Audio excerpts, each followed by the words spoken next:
Trinity video coming at you right now. Why? Well, because we want you to meditate with us. Every Wednesday night we want you, wherever you are, to sit down and tune in and meditate with us on a particular energy. If we all empower that energy together into the mass consciousness, we can change the world. It's a different energy every week, and so we try and get these videos out to you on Tuesday, so that Wednesday you can watch them and go, oh, I get the sensation. I understand what energy we're working on, what it feels like, and then you can really do a powerful meditation. If you haven't already, help us out. Give us a like or a share or a subscribe, or maybe even just a comment. Any one of those things will help build the recognition that our channel gets, and we'll draw more people, and we'll be able to change the world faster.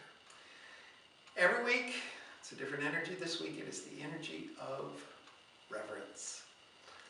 This is an easy job for me tonight because normally I go through all of the martial arts and the self-defense techniques I know, trying to find the underlying structure, what energy is really at work behind that technique, so that I can say, oh, if you do this pose, or if you move your arms in this way, you'll get to experience a particular energy. But it's hard work because they're not designed that way. No technique that is taught in a martial arts class is specifically about loyalty or peace or understanding. You know, they're about punching people and grappling with opponents and throwing them to the ground. And I have to do a little work to find the underlying energy. There's no technique specifically about a particular energy, except tonight there is. Every martial art has a piece of reverence. It is a very big piece of the martial arts.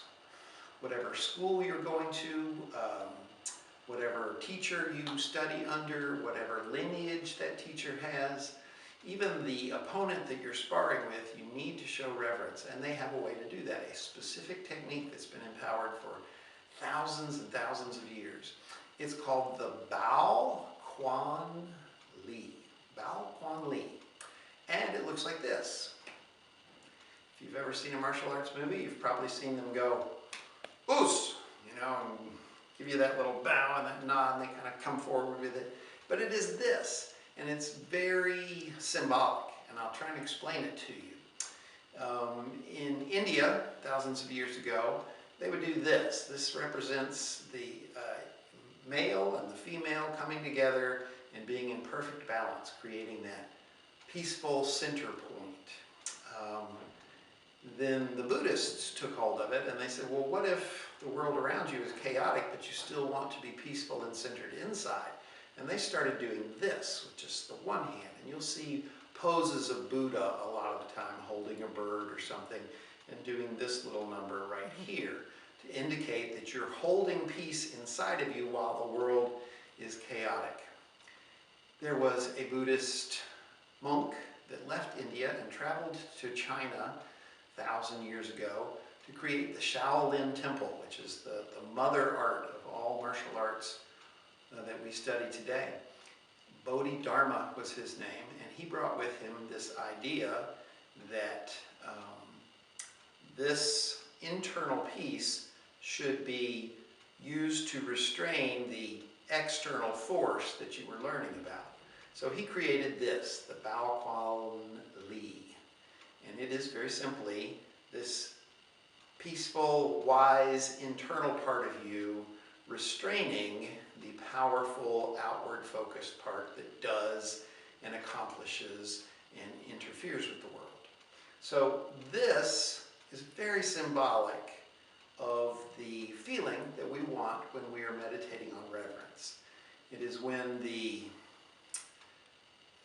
restraint of your female, your spiritual self, takes the power of your conscious masculine self and directs it so that you are serving a particular teacher or a school or a mission that you have in this world. You're not just using your power to interfere and make things happen. You're letting it be restrained and guided by your internal spiritual beliefs. This is the sense of reverence right here. It's not that you do nothing. It's that whatever you do must be filtered through your internal spiritual practices and not just, this is what I'm going to do to smash the problems in front of me. Very symbolic. You'll see it in a lot of martial arts. Some of them turn this way. The Chinese martial art that I studied, Kempo, they did this, which is more about I'm hiding my power. I don't like that one so much. I like the original one that I was taught, Bao Quan Li, which is this. Take your fist and your hand, put them together. That's the sense of reverence that we want you to meditate on tomorrow. If you find this stuff cool, useful, important, well then stay tuned. Check out some more Trinity videos.